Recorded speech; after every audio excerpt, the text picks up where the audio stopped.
नमस्कार, स्वागत है आपका। मैं हूं आपके साथ अभितोष सिंह। कोरोना वायरस ने इन दिनों देश में कहर बरपा रखा है। ऐसे में न्यूज 24 मध्य प्रदेश छत्तीसगढ़ लोगों तक सही और सटीक जानकारी पहुंचाने की अपनी मुहिम में जुटा है ताकि ज्यादा से ज्यादा लोगों की मदद हो सके। तो इसी कड़ी में आज हमारे कार्यक्रम में जुड़ रहे हैं शाजापुर जिला अस्पताल के डॉक्टर सचिन नायक। इनसे आप फोन पर भी बातचीत कर सकते हैं। डॉक्टर सचिन नायक जी, बहुत बहुत स्वागत है सर आपका।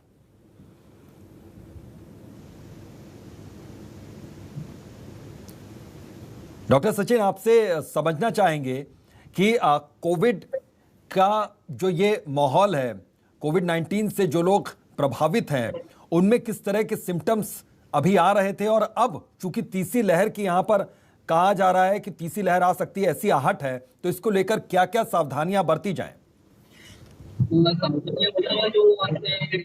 हमारे सामने थी मास्क, सैनिटाइजेशन और सोशल डिस्टेंसिंग। कल भी वही था, आज भी वही है, और आगे आने वाले कुछ महीनों में हमें इनका सख्ती से पालन करना है। इसके अलावा दूसरा और कोई रास्ता नहीं है। और जो कि गवर्नमेंट काफी ज्यादा एफर्ट्स अपने वैक्सीनेशन के लिए डाल रही है, तो जो भी लोग वैक्सीनेशन नहीं लगवा रहे हैं वो अपनी जिम्मेदारी समझें। स्वास्थ्य विभाग ने अपना काम किया, पुलिस कर्मियों ने अपना काम किया है, सफाई कर्मी ने अपना काम किया। अब उनकी बारी है और उन्हें इस वैक्सीनेशन प्रोग्राम में बढ़ चढ़कर हिस्सा लेना चाहिए। तो कहीं ना कहीं ये जो तीसरी लहर की आशंका जताई जा रही है, इसको हम काफी हद तक कम कर पाएंगे। बिल्कुल, लेकिन मौजूदा हालात जो हैं और जिस तरीके से आपके सामने अभी केसेस आ रहे होंगे, उनकी संख्या काफी हद तक कम हुई है, लेकिन एहतियातन क्या सलाह आप वहां पर दे रहे हैं अभी अपने जो मरीज आपके यहाँ पहुंचते हैं? एहतियातन तो जो हमारे हॉस्पिटल में कोई भी मरीज आता है तो हम एंट्रेंस से ही उनको विदाउट मास्क किसी को भी एंट्री दे नहीं रहे हैं। काफी लोग गैर जिम्मेदाराना व्यवहार भी करते हैं, पर हॉस्पिटल में किसी को भी अलाउ नहीं कर रहे हैं हम लोग कि वो लोग यहाँ ऐसे गैर जिम्मेदाराना व्यवहार करें या घूमे। तो सभी को समझना चाहिए कि इसके लिए कुछ फाउंडेशन नहीं होना चाहिए या फिर कुछ सख्ती करने की जरूरत नहीं होना चाहिए।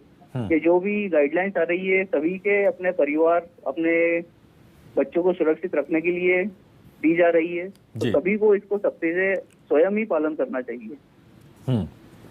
क्योंकि अभी केसेस काफी कम हुए, मरीज काफी ठीक भी होकर वापस लौटे, लेकिन पोस्ट कोविड वाली जो दिक्कतें हैं, जो परेशानियां हैं डॉक्टर साहब, वो अभी भी लोगों के बीच में देखी जा रही है। तो उसके लिए फिर क्या अभी एहतियात बरतें?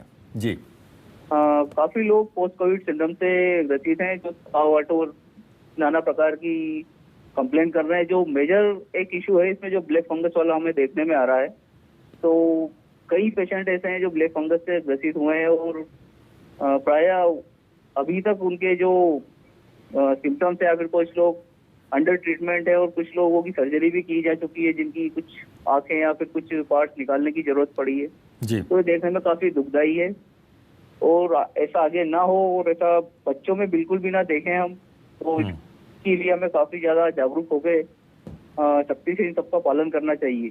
जी सर, ब्लैक फंगस को लेकर क्या आपका रिएक्शन रहेगा, क्या प्रतिक्रिया रहेगी? क्योंकि ब्लैक फंगस के जो सिम्टम्स हैं अधिकतर अभी तक जितने भी पेशेंट आए हैं आप जानने वाले, वो कोविड होने के बाद ही ब्लैक फंगस आया। क्या ऐसे भी केस आपके सामने आए हैं कि जिसको कोविड नहीं हुआ हो, कोविड का कोई सिम्टम नहीं हो, लेकिन ब्लैक फंगस उसमें पाया गया हो?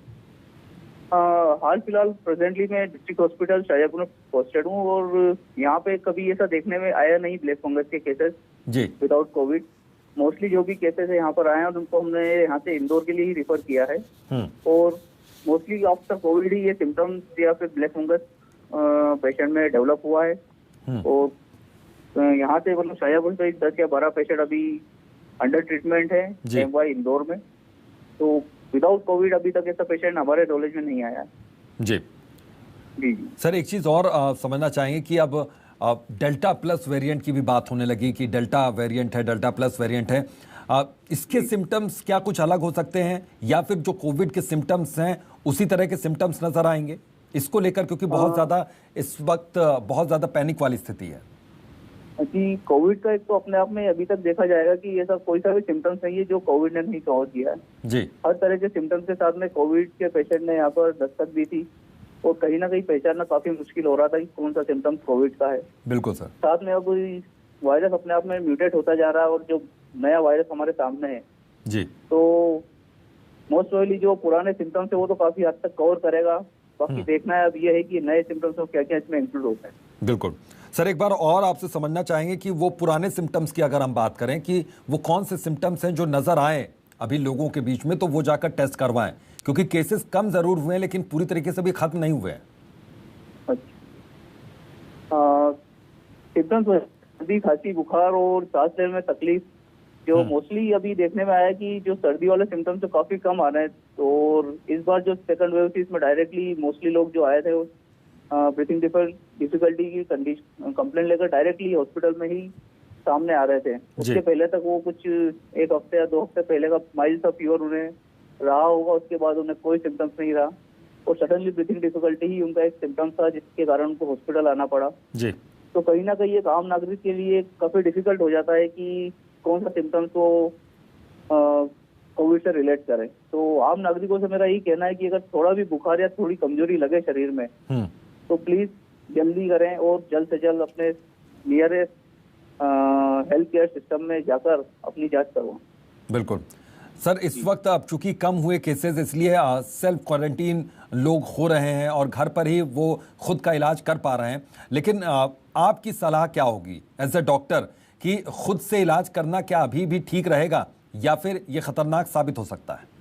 नहीं, ये काफी ज्यादा खतरनाक हो सकता है। अगर आपको होम क्वारंटाइन भी होना है तो आपको एक सूचना अपने स्वास्थ्य विभाग में जरूर देना है और कोशिश करना है कि एक कंसल्टेशन जरूर हो, एक हेल्थ एक्सपर्ट की राय आपके साथ हो, उसके बाद ही आप कोशिश करें कि आप होम क्वारंटाइन में जाएं जी। और होम क्वारंटाइन में भी जो भी पेशेंट आफ्टर रिपोर्टिंग जा रहे हैं तो उनकी बिल्कुल रेगुलर फॉलोअप गवर्नमेंट ले रही है। पर डे उनका फोन लगा के या फिर जो भी उनकी तकलीफ है उनकी पूरी डिटेल्स नोट होती है, केस शीट बनाई जा रही है। तो ऐसा खुद की इच्छा से बिल्कुल भी ना करें कि खुद ही सेल्फ होम क्वारंटाइन हो जाए, क्योंकि ऐसे में काफी ज्यादा चांसेस है कि सिम्टम्स बिगड़े और कोई उन्हें कांटेक्ट ना कर पाए और उनके जो कंडीशन है वो स्वास्थ्य सेवाओं तक पहुंच ना पाए। जी बिल्कुल सर, अगर सिम्टम्स की अगर बात करें तो सर्दी जुकाम जो सिम्टम्स पहले थे वही सिम्टम्स अभी भी नजर आ रहे हैं, लेकिन एक कहा जाता था कि आप काढ़ा पीते रहिए, गर्म पानी पीते रहिए, आप भाप लेते रहिए। क्या इसकी अभी भी जरूरत है कि हम गर्म पानी लगातार पीते रहें? इसके अलावा क्या स्टीम लेते रहें? बिल्कुल, मैं ऐसा सजेशन नहीं करूंगा कि नॉर्मल पर्सन भी हर कभी स्टीम इनहेलेशन शुरू कर दे, क्योंकि प्राय देखने में आया है कि जो ग्रामीण क्षेत्र के लोग हैं वो इस न्यूज से काफी ज्यादा प्रभावित हुए और उन लोगों ने ये सोचा कि जो स्टीम है उससे ही वो वायरस को किल करने की कोशिश कर रहे हैं और काफी ज्यादा गर्म जो स्टीम है उसको अंदर खींचने की कोशिश कर रहे हैं, जिससे काफी देखने में आया है कि जो भी इपिथेलियम है, नाजल इपिथेलियम है, उसमें काफी ज्यादा डिस्ट्रक्शन देखने में आया है। उसके बाद कोविड ना होकर उनके दूसरे बैक्टीरियल इन्फेक्शन देखे गए हैं जी। तो सबसे मैं कहना चाहूंगा कि स्टीम इनहेलेशन और काढ़ा एक रेगुलर और एक प्रॉपर कंसल्टेशन के बाद ही शुरू करें। अगर कोई सिम्टम्स ना हो, आप नॉर्मल है, आइसोलेट है, किसी कांटेक्ट में नहीं आए तो बेटर है आप घर पे रहें और खुद को कोविड ना समझ के और ये नॉर्मल रूटीनली स्टीम इनहेलेशन और काढ़ा लेना अवॉइड करें। बिल्कुल सर, अभी ठंडी चीजों से, ठंडी कोल्ड ड्रिंक से, इन सब चीजों से कितना अभी बचा जाए, कितनी जरूरत है? आइसक्रीम वगैरह भी लोग अब खाना शुरू कर रहे हैं क्योंकि लॉकडाउन हट रहा है और आइसक्रीम की दुकानें दिखने लगी हैं रोड पर।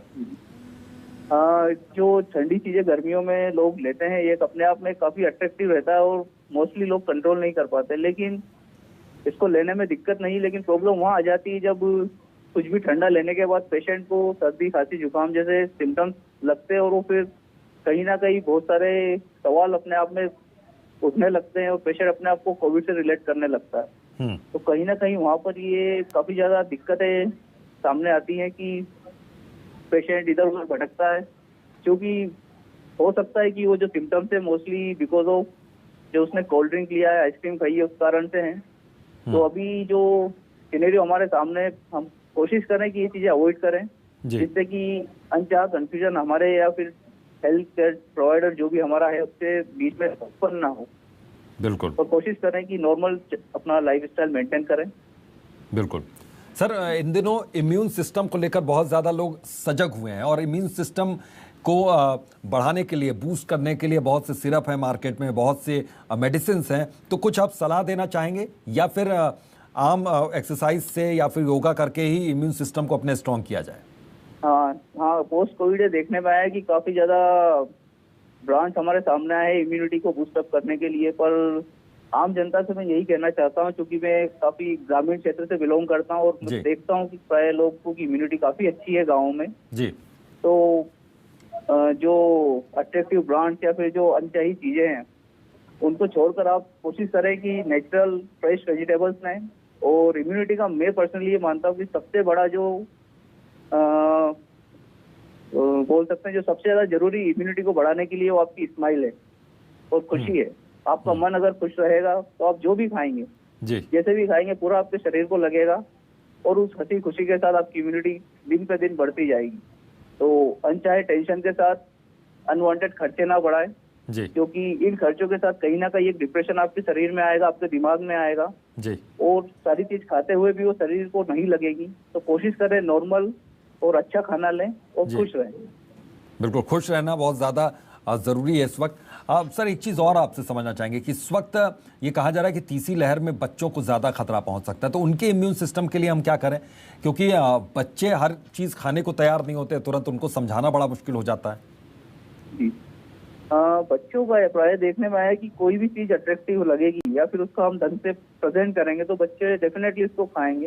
हाँ, मोस्टली ये देखने में आया है कि जो चीजें घर की होती हैं उनका प्रेजेंटेशन थोड़ा सा ठीक नहीं रहता बच्चों के सामने। कोशिश करें कि जो भी चीज घर में बनाए उसको थोड़ा सा अच्छा सा बच्चों के सामने प्रेजेंट करें जिससे कि वो एक अट्रैक्शन के साथ उसे खाएं। प्राय देखने में आया कि बहुत सारी जो चीजें मार्केट में अवेलेबल है टेस्ट वाइज बहुत ही गुणवत्ता ठीक नहीं रहती उसकी, लेकिन फिर भी जो पैकेजिंग है और उस चीज के कारण बच्चे उसके प्रति काफी अट्रैक्ट रहते हैं। तो पेरेंट्स जो हैं हमारे उनसे मैं कहना चाहूंगा कोशिश करें जो घर में चीज बने उसको काफी ज्यादा अट्रैक्टिव करने की कोशिश करें और बच्चों के सामने प्रेजेंट करें तो डेफिनेटली बच्चे उसे बड़े चाव से और अच्छे तरीके से खाएंगे। बिल्कुल, बच्चे अच्छे तरीके से खाएंगे। आप एक चीज़ और आपसे समझना, आपने कहा कि ग्रामीण क्षेत्रों में इम्यून सिस्टम लोगों का स्ट्रांग है, लेकिन ग्रामीण क्षेत्र में ही वैक्सीनेशन को लेकर बहुत ज़्यादा स्थिति उहापोह वाली रहती है, संशय वाली स्थिति रहती है। उनके लिए क्या मैसेज आप देना चाहते हैं? किस तरीके से वो वैक्सीनेशन करवाएं और कैसे उनको समझाया जाए कि वो वैक्सीन लगवाने के लिए सामने आए? वैसे न्यूज में मैंने भी देखा है, लेकिन काफी जो ज्यादा लोग जो मेरे कांटेक्ट में हैं और जो भी गाँव में मैं जाता हूँ काफी ज्यादा लोग जागरूक हैं और वैक्सीनेशन लगाने के प्रति तैयार हैं और सजग हैं जी। लेकिन कुछ ऐसे अपवाद है जिनके कारण से हमारे गांव की रेपुटेशन ऐसी प्रोजेक्ट हो रही है कि हम लोग टीका नहीं लगवा रहे। तो मैं कहना चाहूंगा कि अधिकतर गांवों में टीकाकरण का जो कवरेज है अच्छा चल रहा है। किसी गांव में कोई अपवाद है जहाँ पे टीकाकरण थोड़ा सा डाउन जा रहा है, लेकिन आप देखेंगे कि मध्य प्रदेश अपने आप में अभी नंबर 1 पे टीकाकरण में चल रहा है और मेजोरिटी ऑफ द पॉपुलेशन जो मध्य प्रदेश की है ग्रामीण है। तो एक ये भांति में बिल्कुल तोड़ना चाहूंगा कि हमारा ग्रामीण टीकाकरण के प्रति नकारात्मक है, ऐसा बिल्कुल भी नहीं है जी। मेरे गांव के लोग और सभी लोग टीकाकरण के प्रति बहुत सजग हैं और सभी अपना अपना टीका टाइम पर लेने की कोशिश कर रहे हैं। कहीं दिक्कत आती है रजिस्ट्रेशन को लेकर तो थोड़ी सी दिक्कत कहीं ना कहीं उन्हें फेस होती है, लेकिन मध्य प्रदेश सरकार ने वो दिक्कत भी खत्म कर दी है और अब विदाउट रजिस्ट्रेशन भी टीके लग रहे हैं। बिल्कुल, विदाउट रजिस्ट्रेशन के भी टीके लग रहे हैं यहाँ पर। देखिए, गवर्नमेंट ने भी अपनी ओर से बहुत कोशिश की है और ऐसे में डॉक्टर सचिन यहाँ पर लोगों को भी अपनी ओर से बहुत ज़्यादा कोशिश करने की ज़रूरत है, क्योंकि इस माहौल में अगर वैक्सीनेशन नहीं होता है तो मुश्किलें जाहिर तौर पर अपनी भी वो बढ़ाएंगे लोग और दूसरों के भी बढ़ाएंगे जो उनके आसपास रहते हैं, जो नज़दीक रहते हैं उनके। जो भी लोग टीकाकरण से भाग रहे हैं या फिर इसको नेग्लेक्ट करने की कोशिश कर रहे हैं जी, तो उन्हें बता देना चाहता हूँ कि वो खुद के ही नहीं अपने परिवार, अपने बच्चों के और इस देश के सबसे बड़े दुश्मन है। कहीं ना कहीं वो इस वायरस की चेन को बढ़ाने में अपने ये योगदान देंगे जी। जहाँ पे वायरस ग्रो नहीं करना चाहिए वैक्सीनेशन के बाद में। अगर आपने वैक्सीनेशन नहीं करवाया तो डेफिनेटली वायरस आपको इन्फेक्ट कर सकता है और कहीं ना कहीं आप उस वायरस को आपसे किसी और तक पास कर सकते हैं। तो बिल्कुल भी इसे हल्के में ना लें और गवर्नमेंट के अपने जो साइंटिस्ट हैं, जो डॉक्टर्स हैं, उनकी बातों को समझें। कुछ कारण है जो बार बार वो आप सही की अपील कर रहे हैं तो इसे सीरियसली लें और अपनी जान की ना सही लेकिन अपने घर में जो बड़े और बच्चे हैं उनकी जान की परवाह है करें और इसीलिए टीका जरूर लगवाएं। बिल्कुल, टीका जरूर लगवाएं। आप एक चीज़ और आपसे समझना चाहेंगे कि बहुत से इस बार ऐसे केसेस आए कि पेशेंट बहुत हद तक ठीक हो गए और लग रहा था कि वो हॉस्पिटल से डिस्चार्ज हो जाएंगे, लेकिन अचानक उनकी तबीयत बिगड़ती है, अचानक हार्ट फेल की शिकायत आती है या फिर कोई और दिक्कत होती है, कॉम्प्लिकेशन होती है और उनके बाद उनकी जान चली जाती है। इसकी असल वजह क्या रही सर? आवाज आपकी सुन नहीं पा रहा हूँ। डॉक्टर सचिन, आप तक आवाज पहुंच रही है सर? हेलो। लगता है संपर्क नहीं हो पा रहा है, आवाज किसी तकनीकी खामी की वजह से यहां पर कट गई। लेकिन आपको बता दें कि कोरोना के लक्षण अगर मिलते हैं तो आप टेस्ट करवाइए, अभी भी जरूरी है, क्योंकि केसेस अभी भी सामने आ रहे हैं। रिपोर्ट आने का इंतजार आप ना कीजिए, यहां पर डॉक्टरी सलाह जरूरी है। आप खुद से यहां पर दवाइयां न लें, मेडिकेशन खुद से न करें।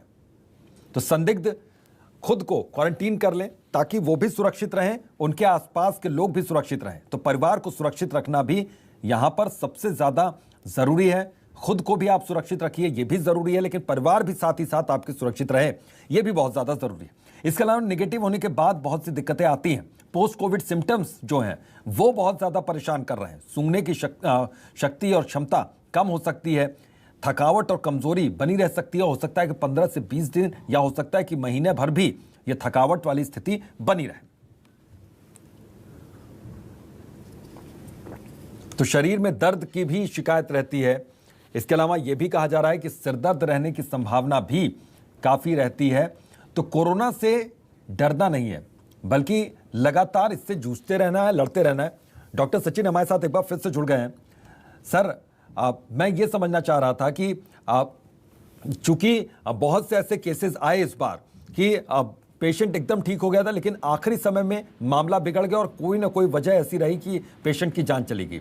उसकी क्या वजह रही सर? क्यों ऐसे केसेस इस बार सामने आए ज्यादा? हेलो डॉक्टर सचिन, आप तक आवाज पहुंच रही है सर मेरी? हाँ जी, सुन पा रहा हूँ मैं आपको जी। मैं सर ये समझना चाह रहा हूं कि इस बार बहुत से ऐसे केसेस हुए जिसमें पेशेंट एकदम ठीक हो गया था, लेकिन आखिरी वक्त में मामला बिगड़ गया और उनकी जान चली गई। तो इसकी वजह क्या रही इस बार? क्या समझ में आया इस बार विशेषज्ञों को, डॉक्टर्स को? जी, इस बार अधिकतर जो इस बार काफी ज्यादा केसेस जो हमने देखने में आए, जो हेप्पी हाइपोक्सिया के केसेस थे। पेशेंट हेल्थ केयर सिस्टम तक पहुंचा तो सही, लेकिन काफी ज्यादा देर हो चुकी थी। फिर भी किसी तरह उसको हैंडल करने की कोशिश करी, लेकिन जो हेप्पी हाइपोक्सिया में पेशेंट को पता नहीं चला कि वो किस तरह न्यूमोनिया उसके लंग्स को इन्वॉल्व कर रहा है। और कहीं ना कहीं यही एक सबसे बड़ा कारण रहा है कि ना पेशेंट समझ पाया, ना वो हेल्थ केयर को अपनी रिपोर्ट कर पाया, और कहीं ना कहीं लेट होते हुए हमारी जो मेडिसिन है फिर उस पर काम नहीं कर पाई। जी सर, आप हेप्पी हाइपोक्सिया अपने आप में काफी ज्यादा चुनौतीपूर्ण सिचुएशन रही हम लोगों के सामने। बिल्कुल सर, ऐसे भी केसेस क्या आपके पास आए? क्योंकि मैं ये अनुभव के आधार पर आपसे जानना चाह रहा हूं कि ऑक्सीजन की समस्या बहुत ज़्यादा आपके सामने आई, इसके लिए बहुत लोगों से बातचीत करनी पड़ी, या फिर रेमडेसिविर इंजेक्शन इस बार बहुत ज़्यादा इसकी खपत बढ़ी थी तो इसके लिए भी आपको डिमांड करनी पड़ी गवर्नमेंट से? इस तरह के क्या मामले आए आपके सामने? ऑक्सीजन का तो एकदम जो सडनली हम लोगों के सामने रश देखने को आया था कि कहीं भी व्यवस्था, मतलब कि इतना ज्यादा लोड बढ़ गया था कि कोई सी भी व्यवस्था करने के बाद सब कुछ कम सा लग रहा था जी। और पेशेंट को काफी ज्यादा डिफिकल्ट हो रहा था कि किस पेशेंट को ऑक्सीजन देना और किसको नहीं देना है। बाकी गवर्नमेंट की काफी ज्यादा अच्छी पहल रही और जल्द से जल्द इसकी व्यवस्था हो पाई, और हमारे जो जनप्रतिनिधि है उनका भी काफी ज्यादा सराहनीय काम रहा इसमें, जो उन्होंने oxygen cylinders, oxygen concentrators, remdesivir injection की काफी जल्दी और काफी सतर्कता के साथ हर चीज की व्यवस्था करने की कोशिश की। लेकिन कहीं ना कहीं इनकी कमी हमें देखने को मिली, और एक जो फेक सी बोल सकता हूँ मैं अपनी लैंग्वेज में, कि जो लोगों की अनचाही डिमांड रेमडेसिविर के लिए रही, वो मुझे कहीं ना कहीं बहुत ज्यादा खटक रही थी। क्योंकि कई सारे पेशेंट ऐसे थे जिनमें रेमडेसिविर की बिल्कुल आवश्यकता नहीं थी, लेकिन उनके जो साथ वाले हैं उस इंजेक्शन की खोज में दर भटकते भटकते वो लोग भी पॉजिटिव हुए, और वो लोग भी कहीं ना कहीं मेरे सिस्टम में रिपोर्ट हुए। तो वो मैं अपने आप में काफी दर्दनाक समझता हूँ कि एक पेशेंट को बचाने के लिए 4 लोग और सिम्टोमेटिक हुए और कोविड पॉजिटिव हुए। तो कहीं ना कहीं ये एक अंधी दौड़ लगी थी, जिसकी बिल्कुल भी जरा आवश्यकता मेरे हिसाब से नहीं थी। तो ये कहीं ना कहीं काफी दुखदायी रहा कि लोग रेमडेसिविर के लिए लंबी लंबी कतारों में खड़े रहे। इनकेस जरूरत होती तो डॉक्टर प्रिस्क्राइब करता, लेकिन लोगों ने खुद से ही वो प्रिस्क्राइब या फिर खुद से ही समझ लिया कि मेरे पेशेंट को रेमडेसिविर की जरूरत है, और कहीं ना कहीं वो लंबी लंबी लाइनों में खड़े रहे और कहीं ना कहीं कोविड का शिकार हो गए। बिल्कुल सर। डॉक्टर सचिन, ये पोस्ट कोविड के जो सिम्टम्स हैं उससे किस तरीके से बचा जा सकता है, और अगर कमजोरी रहती है, थकान रहती है या फिर कोई और भी कॉम्प्लिकेशन रहती है तो उसके स्ट्रेस से कैसे बाहर निकला जाए, इसके लिए क्या विकल्प तलाश सकते हैं हम? पोस्ट कोविड मोस्टली देखने में आया है कि जो भी सिम्टम्स रेस्पिरेटरी सिस्टम से रिलेटेड है तो उसके लिए सीधा सा हिसाब है कि आप अपनी जो भी नॉर्मल लाइफ स्टाइल है इसमें थोड़े बहुत योगा को ऐड करें, हेवी एक्सरसाइज करें, माइल्ड सी एक्सरसाइज के साथ जो भी आपका शरीर का ऑक्सीजनेशन है काफी हद तक बढ़ेगा। लेकिन जो post covid beta cell destruction देखने में आया है कि जो भी हमारे पेनक्रियास की बीटा सेल्स है जो इंसुलिन बनाती है वो अगर डिस्ट्रॉय हो जा रही है तो कहीं ना कहीं एक डायबिटीज लाइफ लॉन्ग पेशेंट को देने में कहीं ना कहीं एक रोल प्ले कर रही है जी। तो ऐसी कंडीशन में हमें बिल्कुल भी इसे नेग्लेक्ट नहीं करना चाहिए और जल्द से जल्द मेडिकल अटेंशन देकर अपने डॉक्टर से मिलकर इसका इवेल्युएशन करवाना चाहिए कि हमारे शरीर में बीटा सेल का अभी प्रेजेंटली क्या स्टेटस है और किस हद तक हमारा शरीर इंसुलिन बना पा रहा है और किस हद तक हमें जो कोविड द्वारा दी गई डायबिटीज उससे बचा पा रहा है। तो इसके लिए एक मैं जरूर कहना चाहूंगा कि पेशेंट अपनी जो शुगर बढ़ी हुई है उसको बिल्कुल भी हल्के में ना लें जी, और जल्द से जल्द अपनी सारी जांचें करवाएं और जो थकावट और जो माइल्ड सिम्टम्स हैं वो धीरे धीरे टाइम के साथ बिल्कुल सबसाइड हो जाएंगे। पेशेंट बस खुश रहे, अच्छी एक्सरसाइज करे और अपना खाना टाइम पर लेता रहे तो डेफिनेटली ये जो पोस्ट कोविड माइल्ड सिम्टम्स हैं वो डेफिनेटली रिकवर होंगे। बिल्कुल। तो अब ये मानकर चल सकते हैं कि पोस्ट कोविड के जो सिम्टम्स हैं वो उतने ज़्यादा खतरनाक नहीं हैं जो कोविड के समय रहते हैं, यानी कि आप स्ट्रेस फ्री रहकर और अपना ख्याल रखकर आप इससे बच सकते हैं। एक चीज़ और आपसे समझना चाहेंगे कि चूंकि मामले अभी पूरी तरीके से ख़त्म नहीं हुए हैं, वैक्सीनेशन बहुत ज़्यादा ज़रूरी है, लेकिन जिन लोगों का वैक्सीनेशन अगर किसी वजह से नहीं हो पा रहा है फिलहाल, जिनको थोड़ा सा वक्त लग रहा है, कोई भी कारण हो सकता है उसका, वो किस तरीके से अपना ख्याल रखें? क्या कोविड नियमों का उसी तरीके से पालन करते रहे? जी, हाल फिलहाल जो लोग वैक्सीन ले चुके हैं और जो लोग वैक्सीन नहीं ले पाए जी, तो जो भी गाइडलाइन है उनका तो सभी को पालन सख्ती से करना है। हाँ। क्योंकि बिल्कुल भी ये नहीं माना जा सकता कि कोविड खत्म हो चुका है जी। आप याद करिए वो दिन जब हमारे देश में दिल्ली में ही केस डिटेक्ट हुआ था, पूरे देश में लॉकडाउन लग चुका था। तो एक केस इतना घातक हो सकता है और हाल फिलहाल हमारे देश में काफी ज्यादा केस अभी भी नोटिफाई हो रहे हैं। तो पहले के कंपैरिजन में कम ऐसे ये समझ के बिल्कुल भी इसे हल्के में ना ले जी, और जितना हो सके हर कहीं अपनी ये जो गाइडलाइन है इनका पालन करें, तभी कहीं ना कहीं हम अपने आप को इससे सुरक्षित कर पाएंगे और ये जो चेन है कोविड की इसको हम कहीं ना कहीं ब्रेक कर पाएंगे। बिल्कुल। तो डॉक्टर सचिन, बहुत बहुत शुक्रिया अपना कीमती वक्त देने के लिए, अपने अनुभव को साझा करने के लिए, और उम्मीद करते हैं कि जो दर्शक जो कुछ सवाल थे उनके जहन में, उन सवालों का जवाब आज मिल गया है। गुजारिश हमारी भी है, न्यूज़ 24 मध्य प्रदेश छत्तीसगढ़ की भी ये गुजारिश है कि आप वैक्सीनेशन करवाइए, क्योंकि एकमात्र उपाय यही है, संजीवनी यही है। बहरहाल आज के लिए इतना ही। देखते रहिए न्यूज़ 24 मध्य प्रदेश छत्तीसगढ़।